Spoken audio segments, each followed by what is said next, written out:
Tinha um lugar maravilhoso, entre aspas, atrás da Santa Casa, perto do cemitério. Tinha lá uma confeitaria que era frequentada por jovens. E eu estava tinha terminado um namoro com um rapaz, estava meio tristinha, mas vamos curtir a vida. Chego lá e ele estava nessa lanchonete lá, nessa confeitaria. E eu olho, secando meu ex lá, e atrás da mesa do meu ex tinha um outro rapaz, que era o Afonso.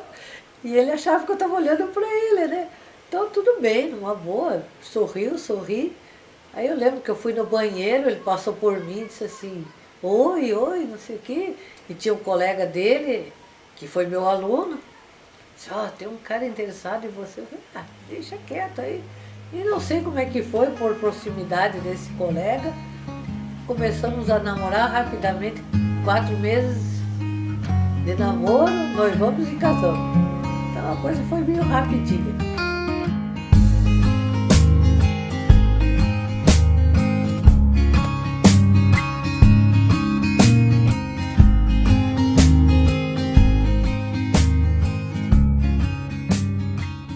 São 62 anos de Foz do Iguaçu, né?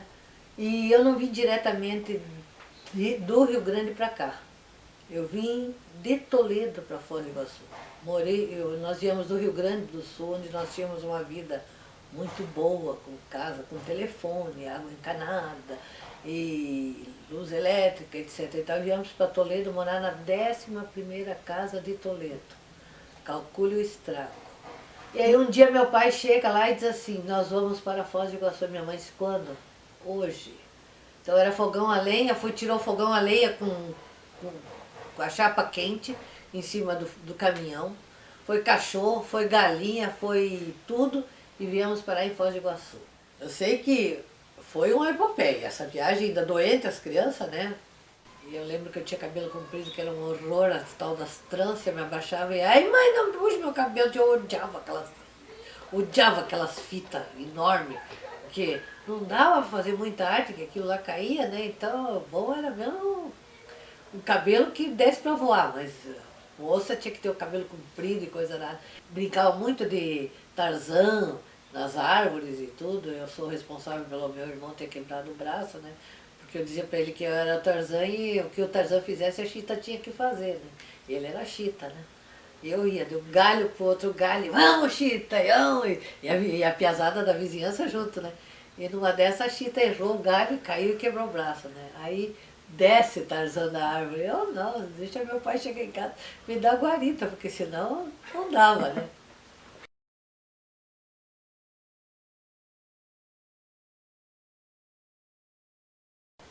Tinha poloneses, tinha alemães, mas tudo espalhado mais para as chácaras e coisa arada. No centro mesmo eram comerciantes. E pessoal bem antigo, bem simples assim, mas tudo gente boa. E o comércio aqui de madeiras era onde fluía dinheiro.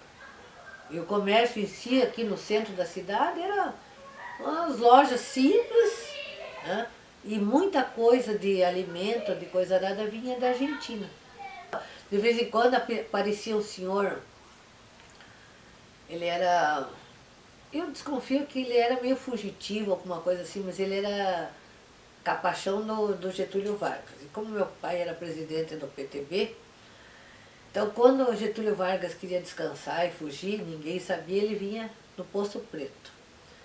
E ele vinha avisar então que o chefe vinha caçar e pescar e deixava o cavalo dele lá em casa, era uma égua morena. Meu Deus, a gente esperava o pai sair para o escritório e subia em cima da morena. Um dia a morena nos derrubou, por pouco não morremos. Eu sei que na esquina da minha casa, onde hoje eu acho que é uma sapataria, era uma sapataria também de um senhor, seu Oswaldo Sauer, mas ali era interessante, ali tinha aqueles pau de amarrar cavalo, igualzinho os filmes de faroeste. Então vinha o pessoal, botava, amarrava os cavalos lá e assim ia. Dia de chuva era um Deus nos acuda. A Avenida Brasil tinha a subida do Botafogo que ia para o batalhão, e tinha subida para a catedral, que lá era a igreja. Tinha as pinturas maravilhosas, tinha um órgão que tinha um som lindíssimo, tinha o lugar de coral, que depois, mais tarde, eu participei do primeiro coral da cidade.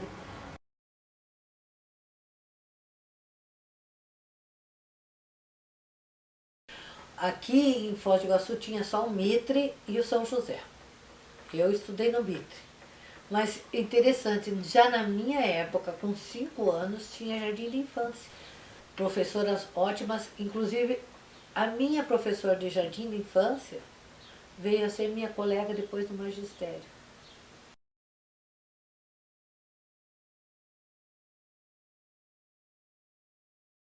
Tinha um cinema, o tal do Balança Mas Não Cai, que era um prédio de madeira. E eu acho que quando ventava, de certo fazia alguns barulhinhos, porque nós já conhecemos ele velho. Tá? Depois é que fizeram o tal do Cine Star, aí já foi o cinema mais moderno, né? Do qual meu pai foi gerente do cinema. E aí quando eu comecei a ficar mocinha, bota os filhos para trabalhar e eu era porteira do cinema. Eu sei que Ben-Hur eu devo ter assistido umas 15 vezes. Rei dos Reis eu acho que assisti umas 10 vezes. Eu sei que Semana Santa, por exemplo, era até interessante, era um negócio diferente aqui em Foz do Iguaçu. Semana Santa não havia função nas casas de prostíbulo, né? Então descia todas as mocinhas para o cinema. Então tinha a parte de baixo e a parte de cima que era tipo de um... como nos teatros, umas frisas, assim, uma coisa. Então ali em cima iam as moças sérias e os milicos, os recos, os soldadinhos rasos também não podiam se misturar ao povo. Olha bem como é que era elitista essa cidade. Então saía do cinema, ia num bar da Dona Assunta lá, que era do lado do cinema, tomava guaraná, tomava um sorvete que era artesanal, e daí programa de índio, a gente descia até o porto para ver os barcos e coisa arada. E muita gente tomava banho de rio ali. Aí um domingo nós chegamos lá, estava um Tedel, Deus nos acuda, 3 moças tinham se afogado. Foi uma tristeza, aí também acabou o programa de ir ver o Rio Paraná também. Era o cinema e os bailes, né? Então já tinha o Oeste Paraná Clube e depois tinha o tal do Gresf, que hoje é onde é o antigo aeroporto. E a gente, como morava no centro, né? Centro entre aspas, mas hoje é o centro velho de Foz do Iguaçu. A gente ia para os bailes todo produzido e voltava com o sapatinho na mão, as meias rasgando tudo, porque o barro velho pegava fogo, né? Então eu me lembro de um carnaval que choveu cântaros e tinha goteira. Coisa boa, a gente pulava com aquele corpo suado, ia para baixo da goteira, dava uma refrescada e corria lança-perfume, mas não era para cheirar, era para dar susto. E quem cantava de boca aberta ganhava aquele montoeira de confete na boca, serpentina rolando solta. Tinha matinê infantil, tinha os bailes de adulto, tinha tudo. Festa religiosa era famosa as novenas de São João, que então toda noite tinha a missa e depois da missa, cada dia era uma entidade que fazia a festa, as barraquinhas. Então tinha o dia do batalhão, tinha o dia da marinha, tinha o dia de não sei quem, não sei quanto. Era um espetáculo, as roupas tudo especial para novena, né? Tinha as procissões da Semana Santa, que eram um Deus nos acuda, que subia e descia aquela Avenida Brasil cantando e rezando, que era evento. E no batalhão tinha uma festa junina muito famosa, que até bem pouco tempo ainda tinha a festa junina do batalhão, que era ótima, e conjuntos bons. Eu me lembro que aqui veio o Cassino de Sevilha, veio um monte de orquestras boas e tudo, mas não era sempre, né? E o programa de domingo, às vezes, era pegar uma caminhonete, encher de gente e fazer piquenique nas cataratas, né? Eu sei que meu pai caçava bastante, ela fazia milanesa de carne de veado, que era a especialidade do negócio, ou então, de vez em quando, pescavam, aí fazia molinho de ovos de surubim, de dourado, então era especiarias, porque o pessoal aqui era churrasco, carne ensopada, polenta, feijão, arroz. E nós lá em casa era meio enjoado o negócio assim. a gente era acostumado mais com coisas diferentes, né? Eu sei que minha mãe fazia umas tortas muito boas, então ela era convidada, porque a gente era muito simples, mas era convidada para as festas, entre aspas, das senhoras, né? Por causa das tortas dela.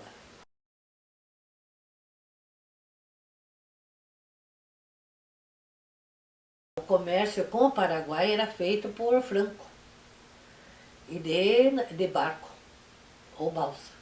Tanto é que quando eu tinha 12 anos eu fui para Assunção, numa excursão de escola. Foi de balsa, foi de barco. Não, em Cidade de Leste não tinha nada. Aí com a vinda da ponte é que começou a ter um desenvolvimentozinho ali do lado onde agora é a Cidade de Leste, né? Passou a ter umas lojinhas de comércio e a cidade de Foz do Iguaçu começou a se desenvolver bastante também com a vinda da ponte.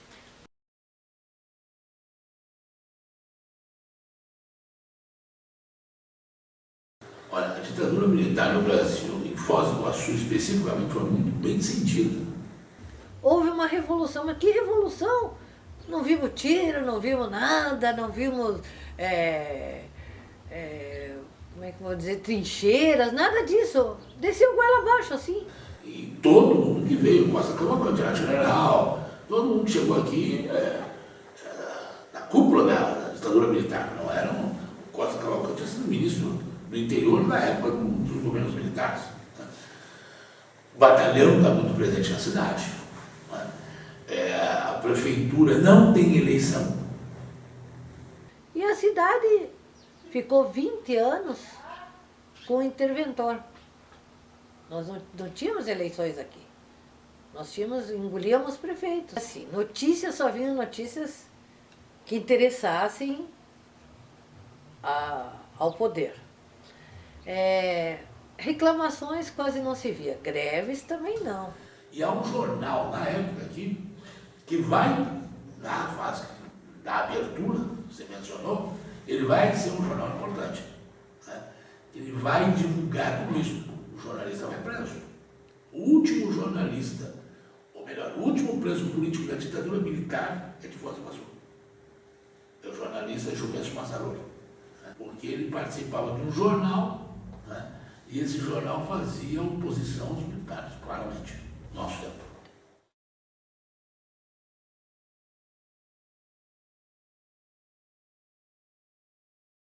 Bom, eu mesmo fui ameaçada, né? Eu estava dando uma vez aula e comentando sobre a CLT, os direitos, os deveres dos trabalhadores. Poxa, mas é a Carta Magna do trabalhador.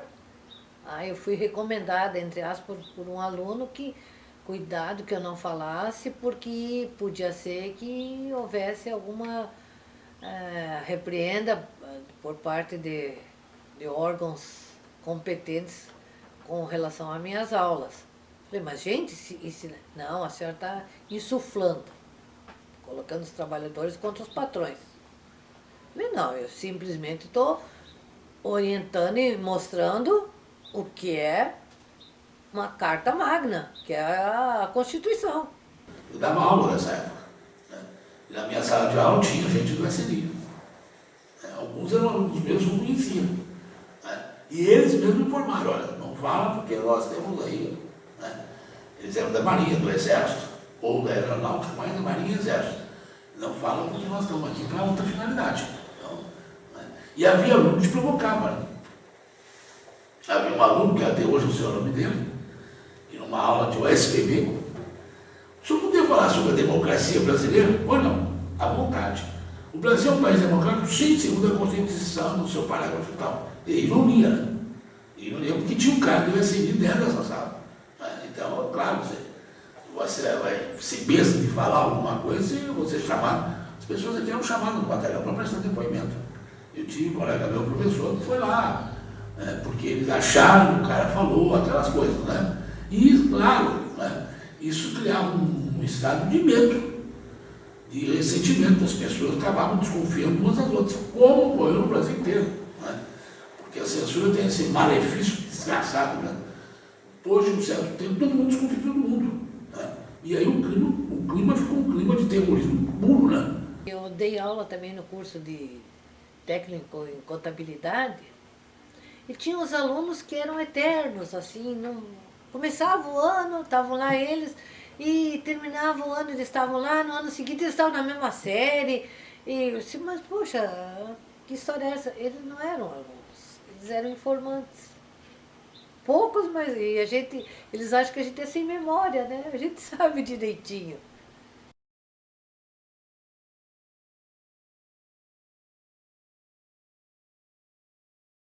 A cidade, antes de Itaipu, se consistia mais era no centro, Vila Yolanda e as chácaras. Tanto é que esse lugar onde nós moramos aqui não existia. Isso aqui eram tudo chácaras. Vila A eram as fazendinhas. A gente não pode se esquecer que todo o projeto Itaipu, etc., é um projeto militar.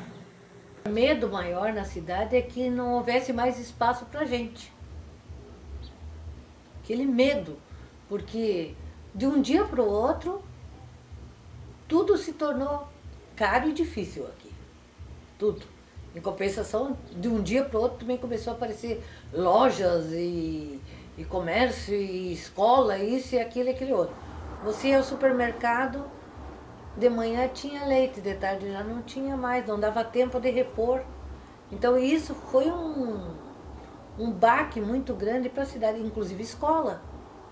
Com tudo que Itaipu construiu 3 vilas, né? A Vila A, a Vila B e a Vila C.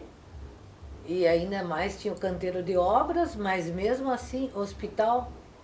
Nós tínhamos somente a Santa Casa, de repente apareceu, rapidamente eles tiveram que construir o Hospital Madeirinha, que hoje é o Costa Cavalcante, mas tudo era assim, barracões e coisa arada. Então houve um impacto grande e a cidade não estava preparada para isso. Foi contratado, né? Isso tudo foi contratado e feito a toque de caixa. Toque de caixa por quê? Porque o pessoal estava chegando e tinha que arrumar casa. Então constrói as casas, depois constrói as ruas, depois constrói o colégio, vai tudo assim. Né? E alguém pensou, como nós estamos na ditadura militar, e esse é um dado desse ponto importante, o modelo foi um modelo militar. Eles prepararam 3 tipos de cidades diferentes dentro de uma só. Que o pessoal da Vila C ficava mais restrito ao lado deles, vinham para a cidade só quando era muito necessário, né? As compras e coisa arada. A Vila B, os engenheiros, naquele cantinho deles, fizeram o clube deles, fizeram igreja para eles. A Vila A dos técnicos também formaram o Clube Floresta, para a diversão deles. Tinha centro de abastecimento, tinha Cobal, que depois a gente sentiu falta, porque foi uma coisa implantada para suprir, mas que tinha variedades de frutas e verduras que aqui na Foz do Iguaçu não tinha. A Itaipu assistiu algumas greves dentro da Itaipu com um plano de ditadura militar. Foi abafadíssimo, né? O pessoal foi duramente perseguido. Perseguido no sentido expulso demitidos, etc. Agora, o que eu quero chamar a atenção é outra história. O que a gente talvez saiba dessa questão. Havia um problema aqui muito grave. Com o enchimento do lago, o que fazer com os desapropriados? Quem são os desapropriados? São pequenos produtores rurais, que tinham na margem, onde hoje está o lago Itaipu, eles tinham as suas propriedades. Não se esquecendo que essa região em que foi inundada era uma região de solo de alta fertilidade. Oposição à forma da desapropriação da Itaipu Nacional, cujo valor das terras era absolutamente irrisório, frente a todos os investimentos que esses agricultores tinham feito. O impasse chega a tal ponto, né, que esses agricultores vão ameaçar tomar o escritório de Itaipu em Foz do Iguaçu, que estava a sede de Itaipu, e em Santa Helena. São contidos pela Polícia Militar com baioneta calada. O trevo de acesso de entrada da Itaipu aqui em Foz do Iguaçu, onde eles ficaram acampados por cerca de 3 meses e meio. idem, lá em Santa Helena. E após uma briga violenta, discussão violenta, né? Finalmente a Itaipu cede. Era constrangedor, porque na balança do anglo-americano, todos os dias eu passava de ônibus ao lado do acampamento. Né? E aí, eu me lembro bem, porque era inverno. Foi um inverno terrível, com chuva, uma sujeira desgraçada, as crianças imundas, aquela coisa terrível. Todos os ônibus que iam para Paraguai passavam exatamente no local para assistir toda a cena. Né? Provavelmente por esta pressão de televisão, nada, nem pensar, jornal, nem pensar, a não ser o nosso tempo. Né? E a única personagem, ou algumas personagens que se ligaram a esses grupos, inclusive de Foz do Iguaçu, teve gente que ajudou, dando roupa, comida, remédio, água. Por exemplo, a prefeitura de Foz do Iguaçu não cedeu água. O prefeito de Medianeira, que era também nomeado na época, é que cedeu água. Na questão dos visitantes, para você visitar Itaipu, você tinha que deixar carteira de identidade. 24 horas ficava com eles, para que eles consultassem o SNI para ver se liberava ou não a entrada. Então, sempre, de um dia para o outro. Se é argentino, de jeito nenhum. Não liberava nem a cacete. Motivo: a rivalidade militar entre brasileiros e argentinos na época da ditadura. Eu tenho um irmão que é engenheiro, e ele estava em Ivaiporã. Então eu fui para Ivaiporã, interior aqui do Paraná, norte do Paraná. Mas aí ele tinha perdido emprego. Vamos para Foz do Iguaçu, vamos embora. Lá estão construindo hidrelétrica, ela deve ter emprego, estava numa situação meio difícil. Viemos. 1977. Quando cheguei aqui, a Itaipu estava começando a construção, estava uma bagunça desgraçada. Né? A cidade não tinha onde você morar. Tudo tomado. Hotel, casas de periferia, tudo. Né? Cada dia, praticamente, chegava um ônibus na Avenida Brasil, porque ali era a rodoviária antiga da cidade, de São Paulo, de peões de obra.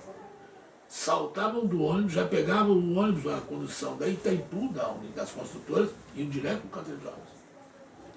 O recrutamento de pessoal era feito dentro da cidade, não era lá, ainda dentro da Itaipu, dentro do canteiro de obras.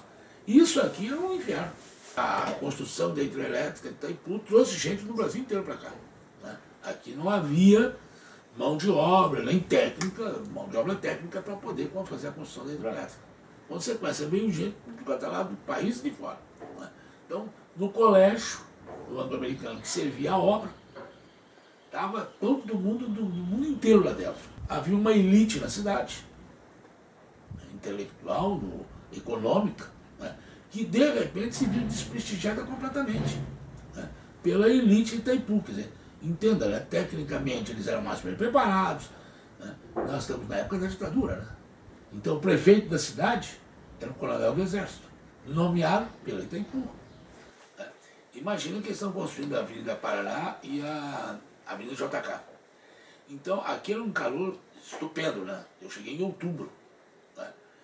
E o dia que estava ameaçando chuva, o vento vindo do Paraguai, a cidade ficava vermelha, por causa das escavações das duas avenidas. Né? E você ficava todo suado, completamente sujo de terra. Né? Então, era assim que se vivia. Quando vai encher o lago, esse pessoal se viu fino, e conforme a água vai subindo, e os bichos? Aí fizeram uma propaganda, tá? Mas foram realmente catar os bichos. Embaixo do rolo foi isso, né? Cobra, não sei o quê, tudo foram pego, boiando já na água, nas galhos das árvores, porque conforme a água vai subindo, né? Tudo isso foi trazido, é a origem do que você tem hoje. Refúgio biológico, aqui no Bela Vista, na Vila C, né? Que foi o primeiro grande momento em que se faz esse trabalho. Terminada a hidrelétrica de Itaipu, não existe construção de grandes obras no Brasil, porque nós estamos na década de 80. Muitos foram embora, já tinham ido para o Iraque. Muitos foram embora porque acabou, e muitos permaneceram. Fazendo o quê? Pois é, aonde que essa mão de obra vai se alocar? Principalmente a mão de obra de qualificação mais baixa. E aí você tem um inchaço populacional de gente desqualificada. que fazia pequenas passagens de mercadorias do Paraguai, lícitas, não, todas ilícitas, até droga. Né? E isso aparecia, digamos assim, como um bem de vida. Agora, você imagina, né, que quando isso possa render economicamente, que o sustento de uma família. Então, a violência começa a existir. Como nós estamos vendo agora, muito mais fortemente, a partir desse momento. Ganhou em desenvolvimento, ganhou em progresso, ganhou em cultura e perdeu bastante da sua identidade, ganhou, entre aspas, criminalidade, que nós tínhamos, mas era uma cidade, não era uma cidade tão violenta como essa. O problema é que, pós o boom de Itaipu, o que aconteceu? Muita gente foi embora, mas muita gente ficou desempregada também. Na parte de escola, eu trabalhava no Núcleo Regional de Educação, no Departamento de Documentação Escolar, para transferências de alunos, não vinha assim, montes, vinha de carrinho de supermercado. Eram 30, 40 carrinhos que vinham assim, nós tínhamos que dar conta daquilo de um dia para o outro, porque o pessoal mudava e queria a sua documentação. Principalmente quem fez vestibular, uma coisa assim.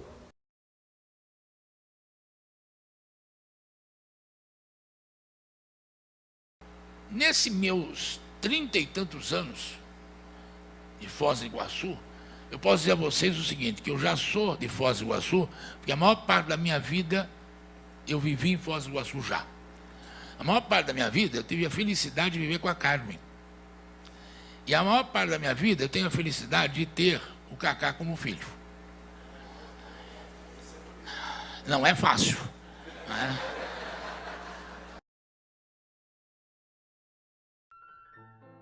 E quando deu uma tal de enchente, eu cutuquei meu irmão.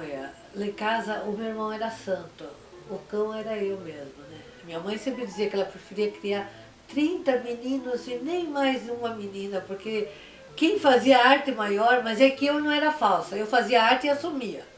O meu irmão era daqueles que fazia arte e, ai, mãezinha querida, e coitado. Então eu cutuquei meu irmão e disse, é hoje, tem enchente, tá tudo boiando, deve ter muita bebida, coisa boa boiando. E a gente foi com as varinhas de pescar e falou para a mãe, nós vamos pescar. A gente pescava e como a minha mãe não gostava daquele tipo de peixe, a gente vendia para o sapateiro esse que tinha o pau de amarra cavalo, né? Vendia, não dava. E lá fomos nós. Gente do céu, veio asquetal boiando, nós tomamos asquetal, mas veio umas pincas e nós tomamos. E veio mais cerveja e nós tomamos, e nada da gente voltar pra casa. Aí minha mãe foi procurar os dois bêbadozinhos deitados na frente, na beira do Arroio Monjô. Esse foi o, né? Uma enchente. Não foi tão grave assim, pode. Cada um tinha que ser animado.